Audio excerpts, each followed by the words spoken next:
Welcome to Forkast IQ. As the world accelerates into the digital economy, we're going to help you stay ahead with the latest in Web3, crypto, and data. I'm Forkast's editor-in-chief, Angie Lau. Well, let's kick things off in the United States. United soon in crypto. Grayscale's win against the U.S. Securities and Exchange Commission is now final. On Monday, the court formalized its decision on the case, ruling that the regulator was wrong to reject the company's proposal to convert its roughly $17 billion Grayscale Bitcoin Trust, or GBTC, into a spot ETF exchange-traded fund in June 2022. Now, a Grayscale spokesperson told Forkast that the company now hopes to work constructively with the SEC. The spokesperson added that GBTC is operationally ready and Grayscale intends to move as expeditiously as possible on behalf of its investors. Other than Grayscale, though, a range of institutional investors, and boy, are there a lot, from BlackRock to Fidelity to ARK Invest, well, they've all applied to the SEC for permission to create a spot Bitcoin ETF in the United States. Now, the SEC has so far either rejected or delayed making a decision on the applications, citing fears about a lack of liquidity and price manipulation in crypto markets. We spoke to Vivian Fang, a professor of finance at Indiana University. She told Forkast that she sees various signs that the SEC is now warming up to the idea of approving a spot Bitcoin ETF. Interesting here. She pointed to recent comments coming out of the regulator that it now considers the Bitcoin market to be of sufficient size to resist market manipulation. That was one very big important point to the SEC. This, Fang said, has made her feel cautiously optimistic that the SEC will approve at least one spot Bitcoin ETF application by the end of this year. Well, that would be interesting. Now, one approval, if that happens, and we could see a domino effect for the entire industry. We certainly saw that impact and that anticipated reaction from the marketplace on this potential decision coming out of last week. But that is something to keep an eye on.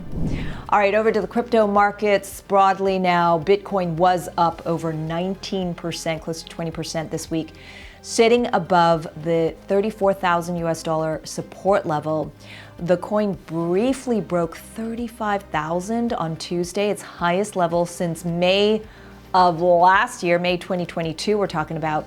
But let's unpack market reaction here with Matthew Graham. He's the founder of Rise Labs, an investor in blockchain and Web3 projects. Matthew, welcome to the show. Thank you for having us.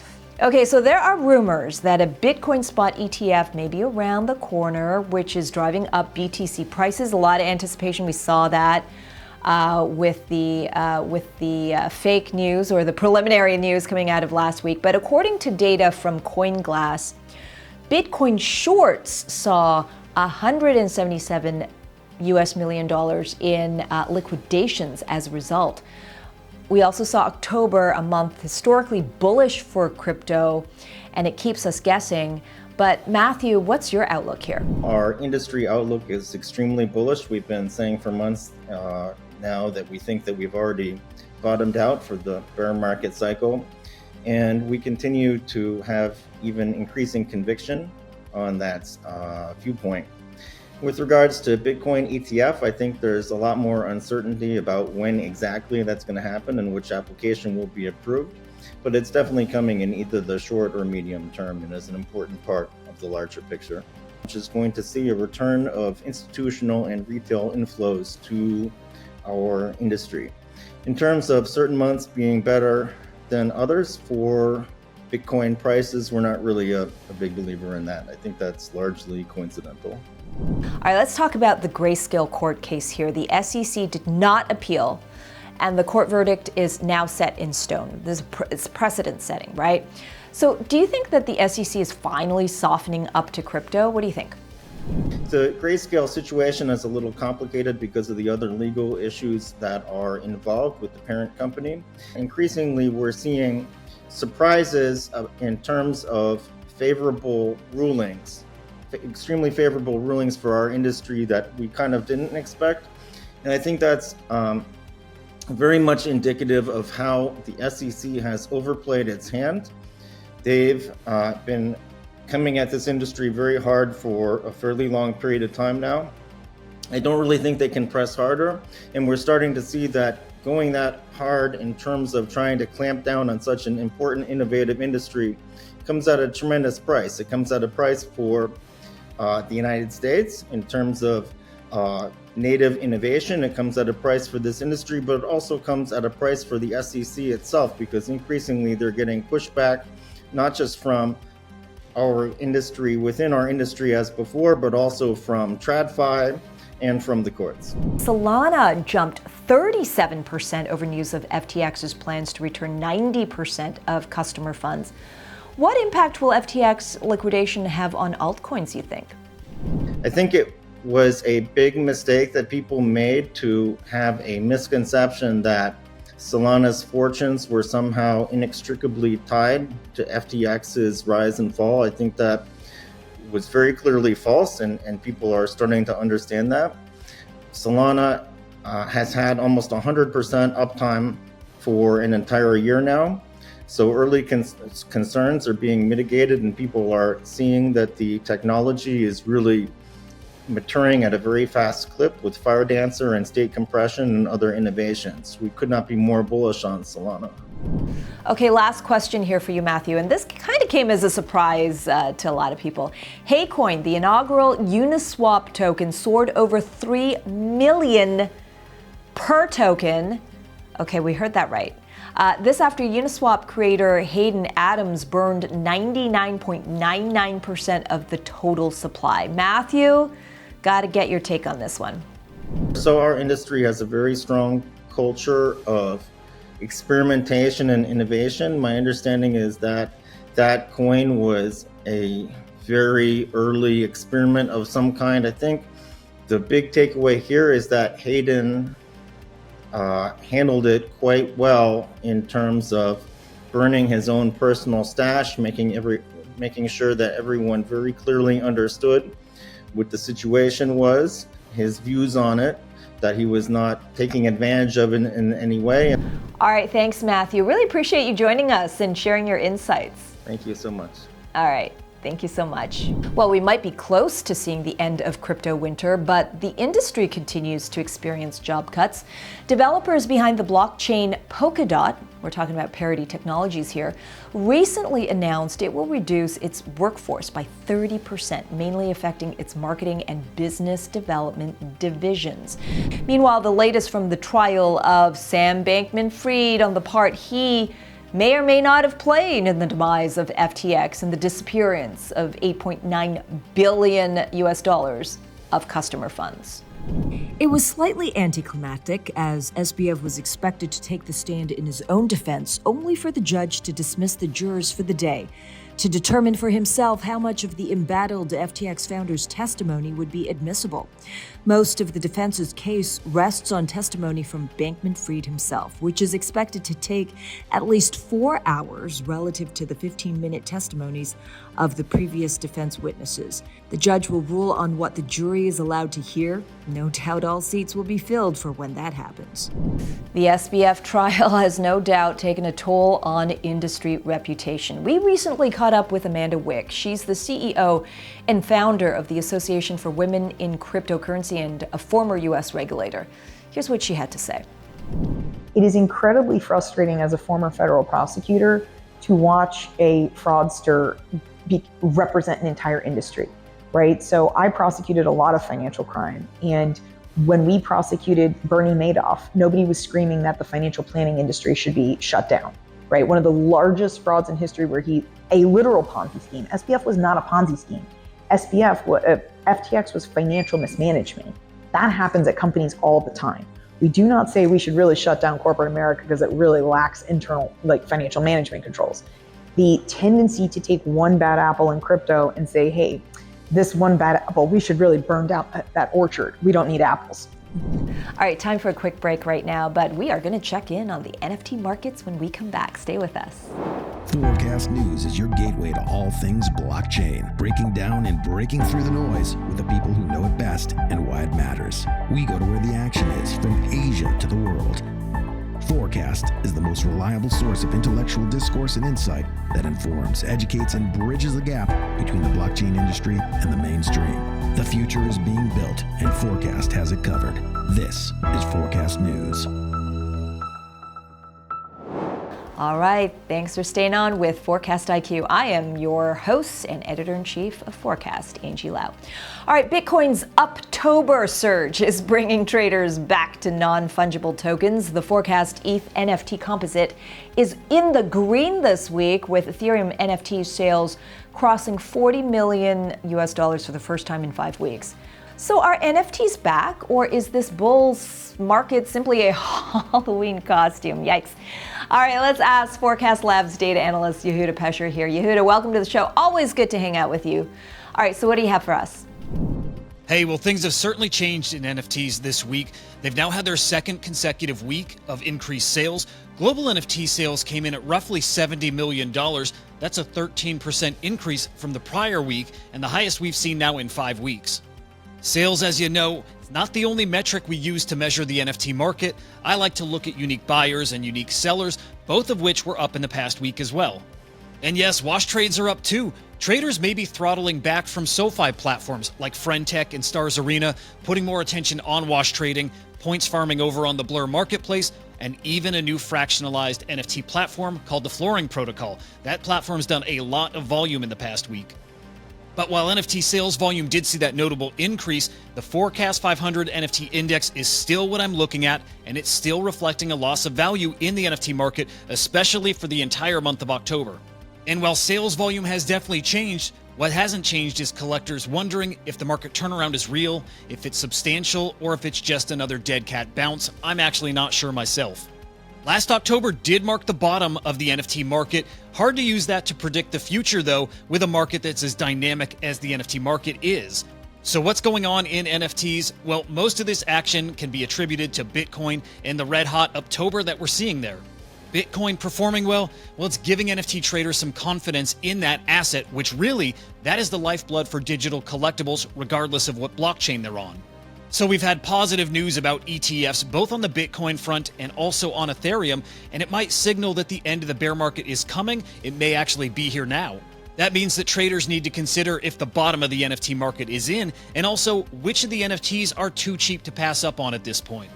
There's also really exciting developments from all over the NFT space that has traders engaged. Starting with art, that's an essential part of the NFT community. Many, including myself, would call it really the soul of the NFT community. And when traders see other traders making large profits on NFT art, well, that kicks up a bit of a frenzy. People try to recreate that magic, and maybe more than that, they try to recreate those gains.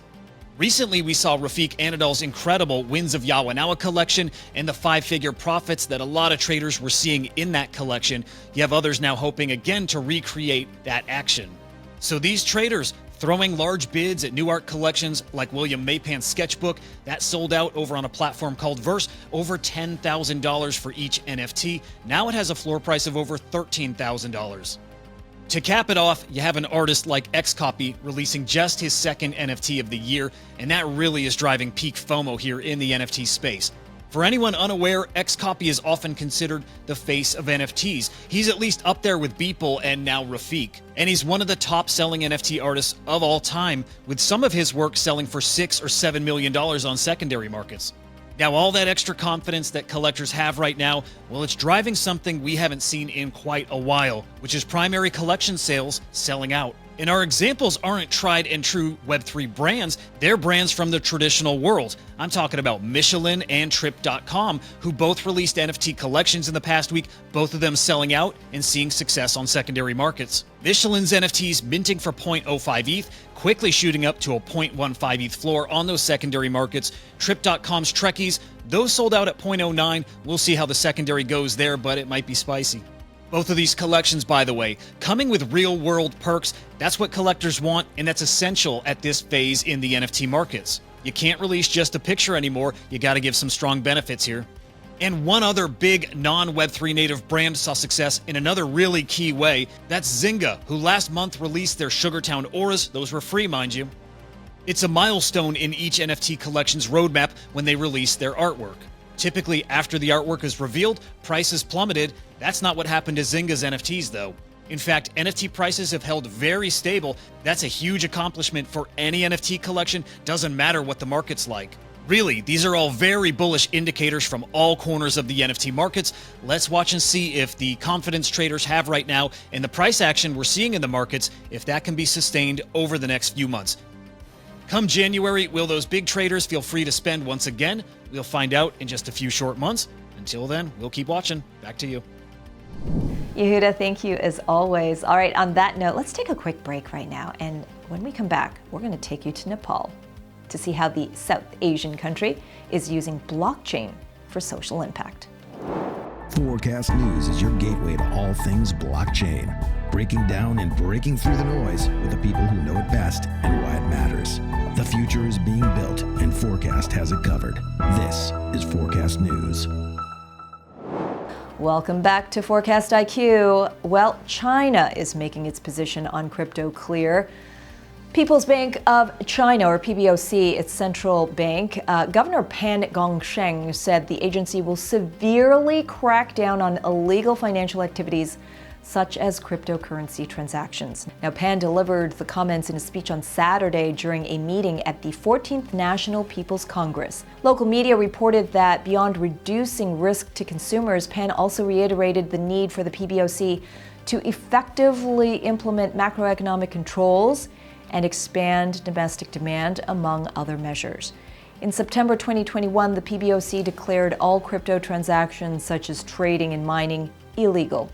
Now, despite the crypto ban, the Wall Street Journal reported in August that China remains the largest market for international cryptocurrency exchange, Binance.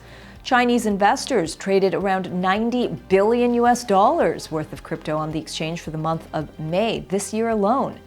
Meanwhile, Special Administrative Region, we're talking about Hong Kong here, will restrict access to certain complex virtual asset products. The Securities and Futures Commission, the SFC, and Hong Kong Monetary Authority, HKMA, issued a joint circular on Friday, updating its policy on retail access to virtual asset, or VA, products and services. Now, the circular pointed to the risks posed to certain consumers by certain complex VAs. The two agencies said VA-related products, which are considered complex, should only be offered to professional investors. The circular also said that before issuance, virtual asset intermediaries will now have to assess whether their client has sufficient understanding of digital asset investment and the net worth required to cover any losses. Okay, so they're going to have to check if you have enough money and if you're knowledgeable enough and have the investment education and sophistication to understand what your risk and rewards are. Okay, so those two things very specifically on the virtual asset intermediaries, AKA the industry has the responsibility to do that. So interesting notes there coming out of Hong Kong. All right, speaking of crypto restrictions here, close to 24 countries now enforce bans on Bitcoin and other cryptocurrencies. And one of them is Nepal, a nation of 30 million people sitting between two economic powerhouses of China and India.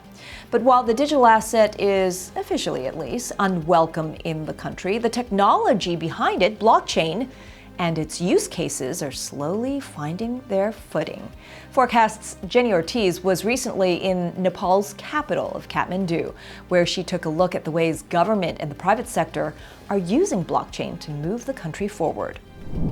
If you search for blockchain in Nepal on the internet, it's a one-page result. And the first line that pops up, Bitcoin is illegal in the country. It was in September 2021 when the country's central bank, the Nepal Rashtra Bank or NRB, declared crypto trading and mining illegal. The NRB encouraged Nepalese people not to engage in crypto trading as it would be punishable by law. Speaking to Forkast, NRB spokesperson Gunakar Bata said it's better to be safe than sorry.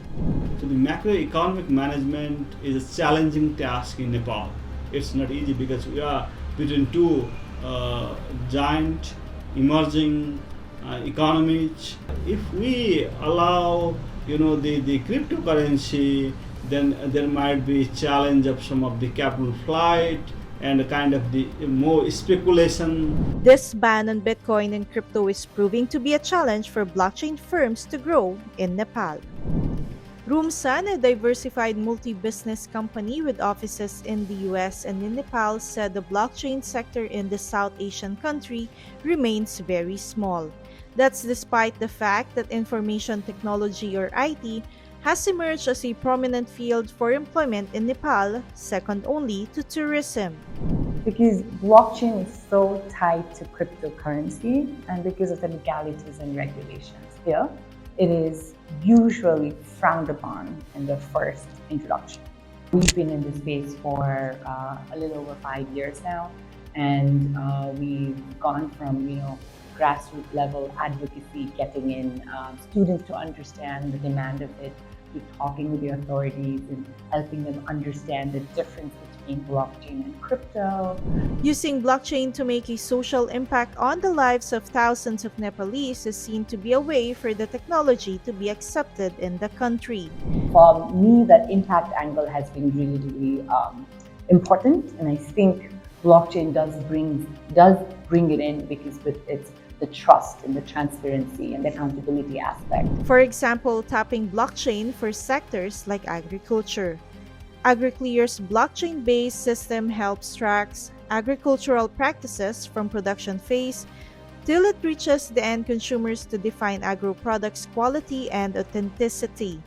Another example is Hamro Life Bank's social initiative for smart and transparent blood management service right from collection to supply.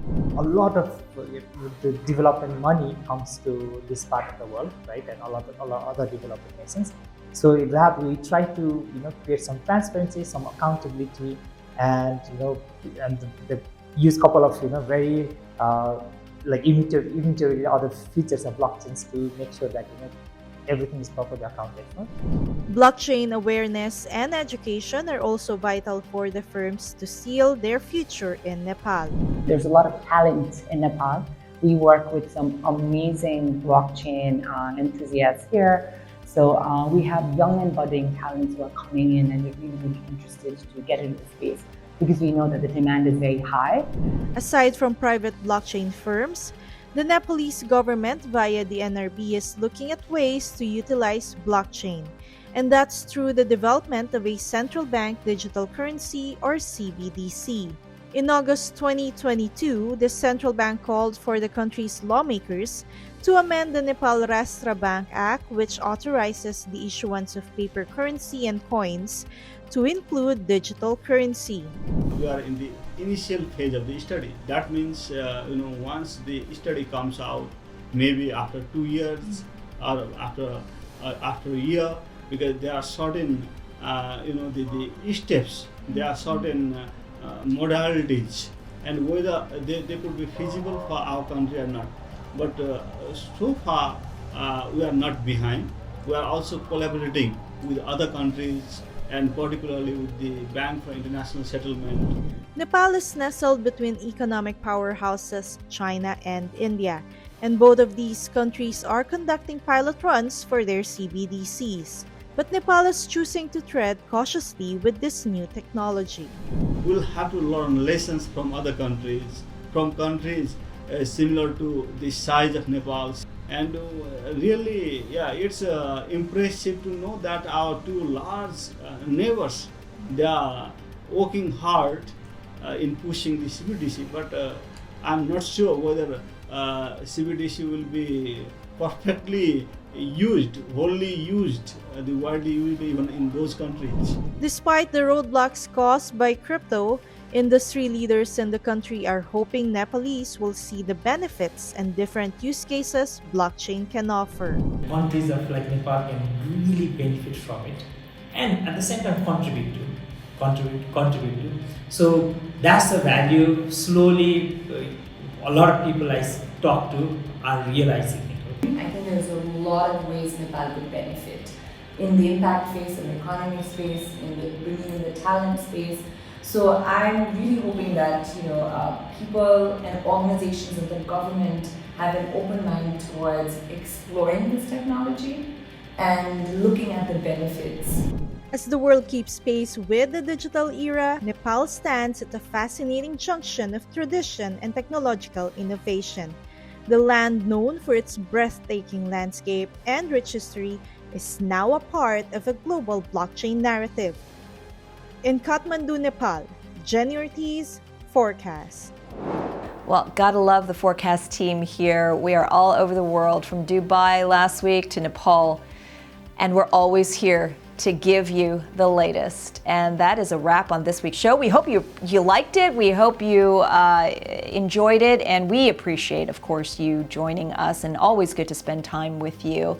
And it always helps us to like and subscribe to this video if you haven't done that already. If you're watching us online, it'd be super amazing to do that.